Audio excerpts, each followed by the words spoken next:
Okay, everyone, I'm going to do a few problems that were in our book.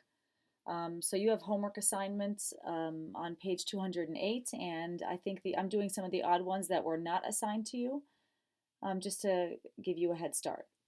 So look at number 93. Now remember all those rules that we learned, the condensing and the expanding. You want to look at each problem though and see, is this one of those problems that is very easy, that we can just evaluate and avoid all these rules? And number 93 is that problem. Log base 3 of 9. Well, you knew that from before. 3 to what power gives me 9? That's right, the answer is 2. So that's it, you're done. You didn't have to apply all these different rules of expanding or condensing. The answer is 2. So just be careful, because sometimes the problems are that easy. Let's move on to question number 103 on page 208. And that's 2 times the natural log of e to the fourth. So we know that the natural log of e is 1, but let's go ahead and condense this some more. So to see this 2, whoops. Well, the power rule says that it goes here, and there's already a 4 there. So what happens? You just multiply them together. So now I have the natural log of e to the 4 times 2, which is 8.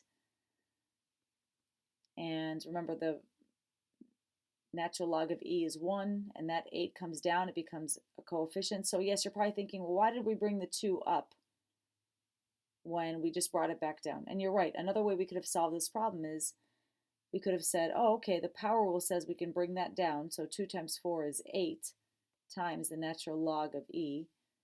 Natural log of e is just 1. 8 times 1 is just 8. So I think I like my second way better, a little easier. And that's the answer to number 103. All right, let's take a look at the last one I'm going to go over, and that is problem number 105. And for this one, so can we express this as an exponent? Because logarithms and exponents are exponential functions are inverses of one another. So if we can get this to have an exponent, we're in better shape. So let's see. I know that square roots are really just something raised to the 1/2 power. So there we go. But what happens when the 1/2 is in the denominator? What kind of exponent is that? Do you remember? Yes, it's a negative exponent. So the natural log of e to the negative 1/2 power. That is the same as that, and of course that.